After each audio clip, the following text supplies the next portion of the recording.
Yeah, go for it. We're going live on both Facebook and Instagram, which you're not supposed to be able to do, and now we're figuring out why.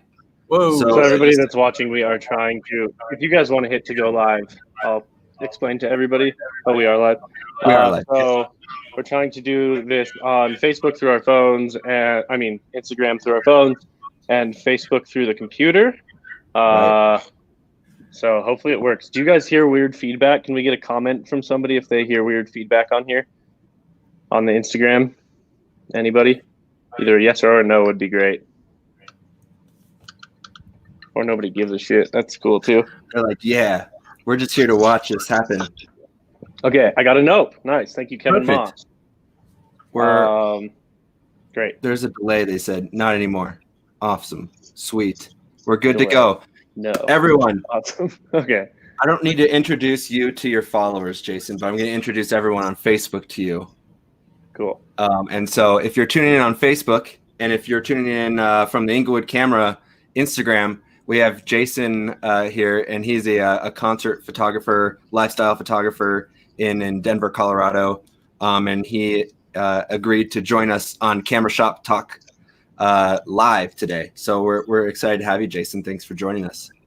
Thanks for having me, guys. Pretty stoked to be here. Yeah, this is the first time I've ever done Instagram Live or Facebook Live. So yeah, stoked. There's like positive connotations and negative connotations about going live on Instagram, because it seems like every brand on earth is going live at the same time in the morning or at night. Yeah, you know? I feel like there's a lot of stuff to watch. I feel like I don't really watch anybody's stuff because I'm overwhelmed by it, which is kind of bad. I hope you guys watch mine. But it's been pretty good for us at the camera shop because the camera shop's closed right now. And so I figured, what can we do to keep things kind of busy? And I said, Mitch, do you want to host some photographers over the course of the next couple of weeks? And he was like, sure, let's do it. So cool. Well, how many people have you guys done so far? You are our 15th episode. Nice. Some of them have been just me and Mitch shooting shit, and then some of them have been some really great photographers. So every photographer we've had on has been really great. So, well, that's awesome. Yeah. We had, who have we had on so far, Mitch? We had 2 team photographers. We had the Rockies team photographer, the Broncos team photographer yesterday.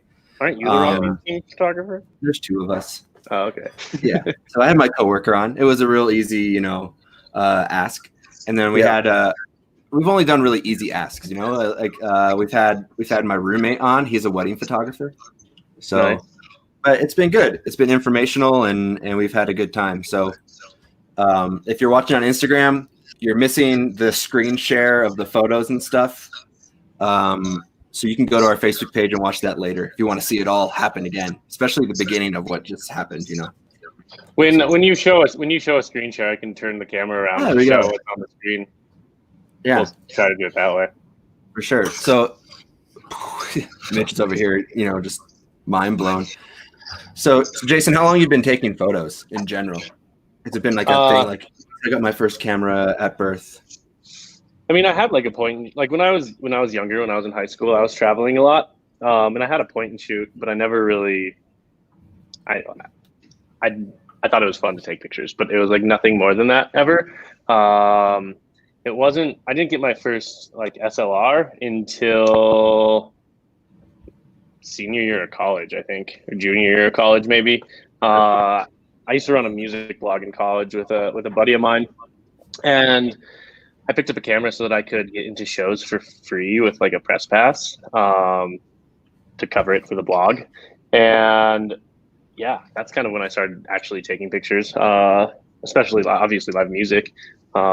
And I just noticed myself kind of getting better and better. And this was like before the era of everybody and their mother wanting to be a live music photographer. Right. So it was kind of easier to get press passes when I was doing this. This was in like 2010. And yeah, I just started like sneaking my way backstage and stuff like that to try to meet artists. And I would just make sure I wasn't fanboying and being a real person and just giving them my card and getting their emails and sending them the photos that I took from the show. Excuse me. And after a while, people started inviting me places. So I guess that's kind of how it started. Right on, right on. And now you're shooting backstage at Red Rocks like multiple times a year. And yeah, I've probably shot at Red Rocks, I don't know, at least 100 times. I don't know. It's kind of crazy. I don't think I could ever count. Right. But yeah, it's definitely been a lot. It's such a special place to shoot photos. I remember my first ever time shooting at Red Rocks was it wasn't Ed Sheeran. That was the second time. It was Lindsey Sterling. Tight. Yeah, it was sick, you know, and I was like still kind of fresh at this concert photography thing, and trying to keep up with Lindsey Sterling was just, you know, a learning experience for sure. Hell yeah. Who were you shooting those for? Like, what was the gig? 303 Magazine. Cool. Yeah, so I was the photo editor there for 3 years, and that was my first gig before I was the photo editor there. But I was just shooting for free because I wanted to get in, obviously, right? Yeah. Right. But yeah, you know, every photographer that comes, it's their first time at Red Rocks, you just love to see their eyes just go, holy crow. It's same with artists. I mean, anybody. That's what's so cool about Red Rocks is like anybody. It's cool for the artists. It's cool for the fans. It's cool for the people that are working. And I remember like there was a lot. I was just shooting from the pit for like I want to say a long time, but it really wasn't a long time. But I started shooting in the pit at Red Rocks. Obviously, like my first show wasn't just like boom on stage at Red Rocks. Right. It took me a little bit to get back there, but I think that difference is huge too. Like standing on a stage. Like with 10,000 people looking down at you is pretty insane and also pretty nerve-wracking. You don't want to trip over a cord and blow the whole show because that would suck and be super embarrassing. Right. I shot Nine Inch Nails, was it 2 years ago, backstage, and their entire show was just like completely black and then just full of strobes at the same time. And the only thing that the tour manager said to me was, just don't unplug the speakers. Okay, That's cool. awesome. I got you. I have definitely like eaten shit on stage before. Once I've definitely tripped like walking backwards at Red Rocks before, and then one time I was on tour. I don't remember what city I was in, but I fell off a stage one time. That was pretty shitty. It was the first day of tour, and I like broke like a $900 flash and like a $1,200 lens. The first night of like a 5-week tour. It was pretty sick. So I'm sharing this first photo. So if you just joined, guys, we are also doing this on Facebook Live at the same time. That's why I keep looking up at my computer. So they're going to be sharing photos of mine. I'm going to try to turn the camera around and show you guys the photo so you guys can have a reference of what we are talking to or talking about. Here we go. So that's the photo we're looking at. And so obviously this is from the front of the stage in the crowd. It's kind of like where the soundboard is, right? Like right in front of the soundboard. Yeah, this is at front of house. This is definitely my favorite spot to shoot. Like when I first had like the option to get on stage, I always like loved being on stage because I thought it was so cool. But now my favorite place to shoot from is definitely the crowd. And that particular photo is at front of house. Sweet. It's like my favorite spot at Red Rocks. That's like my sweet spot. Yeah, you get the hands and whatnot. This goes back to Mitch. We were talking about this yesterday. I'm going to get this logo off your face on Facebook. It's like you can't even see it. There we go. At Mile High Stadium too. Yeah, but we had Gabriel, the Broncos team photographer, on yesterday. And he had a hands up photo too. And we're saying if you're at a concert or a show, just keep your hands up the entire time. You'll make a photographer happy. That's the thing is like no artist if it's upbeat music, no artist is ever gonna post a photo without hands up. Like that's just like not what artists want. So you have to wait, and it's funny because you have to wait around and like in your sweet spots that you choose, you have to wait around until there is a good drop where the lights are bright enough and the hands are up to get the shot. So it's a lot of running around and waiting. But that particular shot is definitely one of my favorite shots from Red Rocks. It was also like the most intimidating show I've ever shot because it was Deadmau5 and he's kind of crazy and he's also a photographer. And it was just super intimidating. He handpicked me according to his manager, which was pretty sick. But then they were like, if he sees you on stage, he's going to stop the show. So like get a picture of the cube and the crowd in it, but you can't go on stage. I was like, well, that's impossible. Like how are you going to shoot? They're like, just do it, but just don't do it. And I was like, what? And then at one point he was like walking by in the hall and they were like, get a picture of him, but don't let him see you. And I was like, I'm wearing all black, standing in a white hallway. Like, how's he not going to see me? They're like, just do it, but like, don't let him see you. I was like, it was the most like frantic show, but honestly, some of my favorite photos, which are yeah, I'm stoked on those. Again, for people that are watching on Instagram Live, this is the photo here that we are talking about. It's Dead Mouse at Red Rocks like 2 years ago. Right on. And we're going to switch it. This is the opposite way, I'm guessing. Correct. That is from the stage, yeah. That's from behind the stage. And so that's, is this Grizz? Yeah, that's Grizz and Muzzy Bear. That was this last summer at Red Rocks, which was Grant's last show at Red Rocks, according to him. That's another one of my favorite pictures that I've ever taken. If you can't tell, I'm kind of a symmetry fanatic, kind of psychotic, and kind of fucks me over in the long run because I don't use photos that aren't symmetrical, and I think a lot of them go to waste because of that. But I love that one because it's symmetrical. Yeah. Right on. And then this is like the ultimate access photo. Yeah. So this was when there are 2 points in my life when I realized that I kind of like won at shooting Red Rocks. Not like beat other people necessarily, but like when I like realized that I like made it from shooting Red Rocks. That's definitely one of them. That's like up top on the south like tower, like on the stage. You have to like harness in and you climb up there. And there's only like a handful of photographers that have ever been up there. But that's a pretty money shot. That was big, gigantic. Which I saw Jeremy joining. I don't know if he's still on here, but probably left because he doesn't care. Yeah, that was pretty awesome. I've been up there I think 4 times now. I did it for Dead Mouse also. I've done it for Grizz, I think. But yeah, that's a pretty epic spot. The other time at Red Rocks, I guess there's been 2 more times that I feel like I kind of won, where I have 2 of my photos hanging up backstage at Red Rocks, which is pretty awesome too. I don't know if you guys, I mean, have you ever been down there? Yeah, if I ever shoot for AEG, we have to take pictures of that's right, guys of the with the rock trophies and stuff. Yeah. So I have 2 photos down there. One is of Grizz, like 3 or 4 years ago, and then the other one is of Zed's Dead.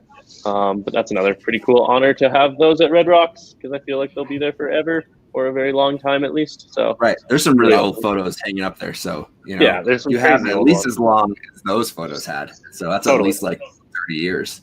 Yeah. Pretty stoked. So it's cool. These are my photos I took back in 2015.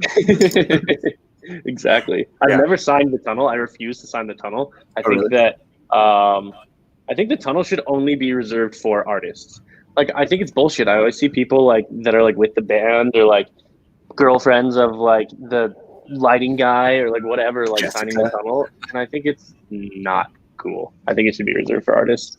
So I've never signed the tunnel, but I've got 2 photos there, and hopefully they'll be there for a really long time, and it'll be cool. So exactly. Mitch, have you been to a Red Rock show, Mitch? No. I can look at it though from my window right now. Right. Mitch has if you ever need a really cool shot, if you have like an 800 millimeter lens, just hit up Mitch's place in the middle of a show. Okay, cool. Yeah, I'll do that. I'll leave the show for sure. Just drive an hour over here. Yeah, and it'll be like, guys, I'll be right back. Yeah, that sounds good. And so how did you kind of, you already kind of said you were backstage taking photos for artists and you would give it to them, they would like them, and then they would just kind of ask you to come back. Yeah. No. Yeah. I mean, it was just kind of, some artists would be like, hey, come back. And some artists would be like, hey, like, come to this party. Or some artists would hit me up 2 years later and be like, hey, you remember me? I shot this. Like, it's, but yeah, just kind of started getting invited places or like asked to come shoot or getting paid to come shoot. That's how that kind of started, which was nice. Live music was definitely like an arduous journey. And I know it is for a lot of photographers because it's hard to make money in live music. I mean, that's certainly not where I make most of my money by any means. So, a lot of photographers just they're like, I just want to do concert photography all the time. It's like, you're gonna be hella poor. Yeah, for real. So only a few people I know really make a living doing concert photography. But totally, and most of those people also do videography, and that's something that I struggled with. That I never did videography. Like I did like very, very, very early on, but I hate that, and it gives me anxiety. There's too much data to go through, and it gives me anxiety. So I've never done videography really professionally, which I probably should, but it's definitely hindered my career as far as like touring with musicians. I've done my fair share of it, but oftentimes I've not, because people look for video and photo, which again, I think is really difficult. I commend the people that are on tour shooting both video and photo. That's incredible. And you guys crush it. Yeah, videographers, man, I envy their talent. I was trying to make like a time lapse 2 weeks ago when I had nothing to do, and I still just like slammed my laptop shut and said, I'm over this. Yeah, so stress relief. Let's talk about these FaceTime portraits you've been doing. Cool. The first time I saw it was when I think you shared it in your story, and you told her to tape you to the ceiling. Yeah, I did. And it worked pretty well. So I'm gonna let me change the photo here, if I can find the one I want to share. Does that work? Yeah. That worked. Sweet. So everybody that's watching on Instagram, if you've tuned in lately, we are also streaming this live on Facebook. So you can't see the picture that they're sharing, but I'm going to turn the camera around so that you can see it. That's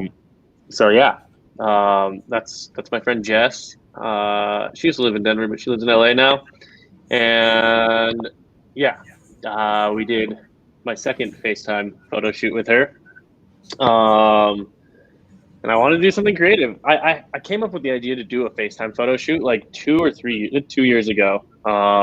Because I was wanting to work with this model, and we were never in the same place. And so we were like joking about like doing a FaceTime photo shoot. We never did it. But now that we have no other choice, I was like, oh, this is perfect timing. And so, I did it, and I've seen a lot of other photographers doing it now. I think it's pretty fun. It's kind of hilarious. It's really weird and difficult, but it's fun. And obviously, like if you're friends with the person, it's even more fun.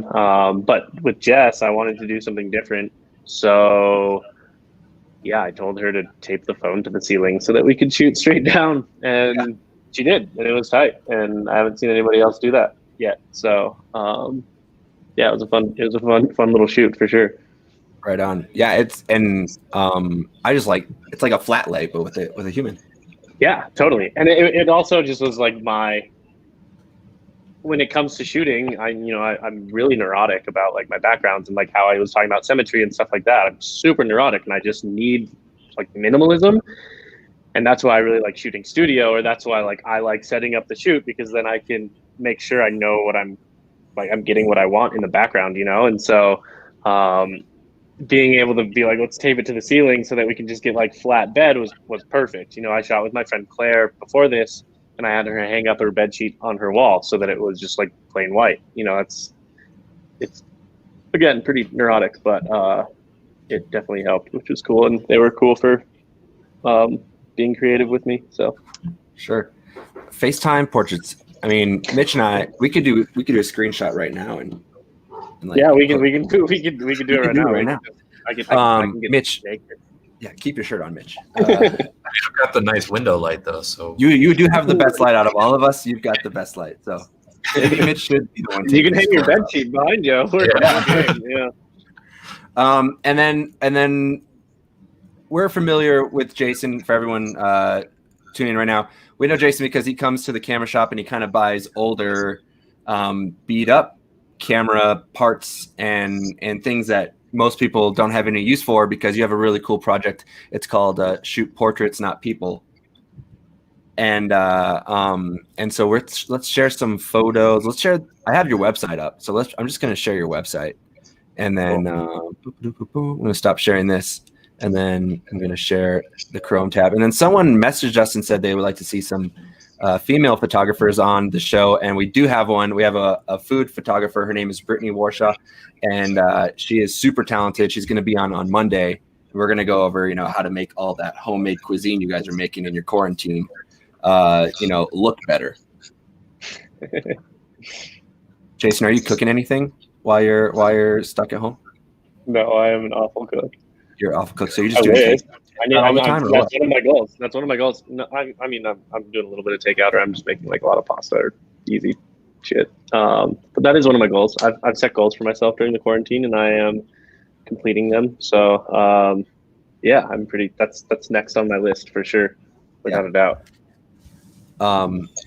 So this an AK-47 made out of camera parts? That's not an AK-47. There is an AK-47, but Okay. that is not it.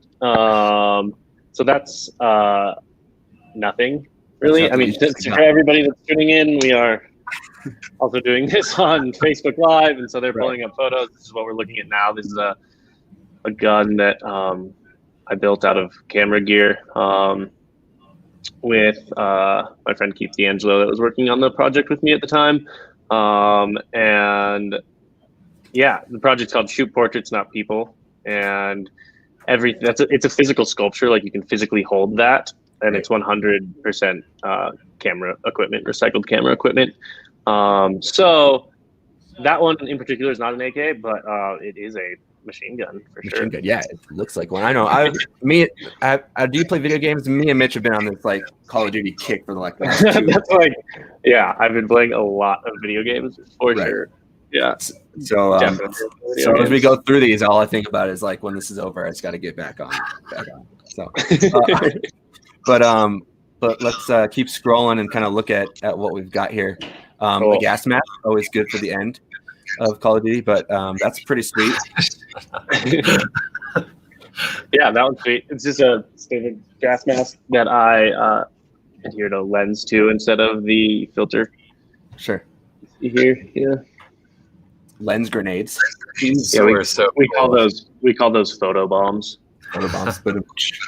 Yeah. I walked into that store that had your stuff in it, and not knowing any of this, like knowing who you were, or if the camera store knew anything about you, or that you got it from Inglewood Camera. And I walked in there and I talked to whatever girl was working there at the time. It was also like they were probably about to leave because it was like really late. And then I came back in the store and I was talking to somebody about it, and I was like, "Oh, these are so cool! Did you know about that?" They're like, "Oh yeah, he bought those." Yeah, I was like, "Oh, yeah. Okay." that's my store. I'm a partner on that store. Right. We're talking foreign form. Foreign form. Yeah. And, Cool. Oh yeah. Sniper. Yeah, that's a sniper rifle for sure. Next one is modeled after a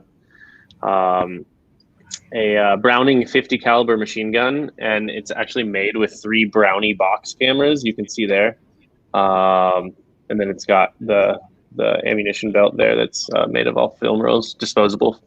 I think that's definitely the coolest one. Yeah, that one's pretty awesome. That one wasn't really modeled after anything in particular, just something cool. Yeah, Uzi. Yeah, that's an Uzi for sure. Claymore mine, made out of a Polaroid field camera, and like 2 monopod legs that you would put like a sports lens on. Sure. Here we go. Tommy gun. Did you get that from the camera shop? The rest arm. I remember that being in the shop. Bryce, I went in like 3 times being like, "Bryce, how much do you want for this?" And he was like, "I don't know." And I was like, "Well, give me a price." And he was like, "I don't know. I can't give you." I was like, "Come on." So I ended up getting it like the 3rd time. But that is also camera gear. I mean, that's like an old 400 millimeter like zoom lens stabilizer stock that was made in the 70s. Sure. Yeah, Bryce. If you can't get Bryce to sell it to you for the 1st or 2nd time, 3rd time's always the charm. That's modeled after like an M4 with a grenade launcher on it. Sweet. Yeah. Sawed-off shotgun. And a Minolta X700. That's like one of the number 1 selling cameras in our shop. Is it really? Yeah. That was like we must sell like at least 25 of those a year. That's crazy. Well, that one has holes drilled in the back of it now, so I don't know if you want it. But those are some light leaks, huh? That's an AK-47. There we go. There had to be some wood somewhere, Yeah, that's an AK-47 for sure. So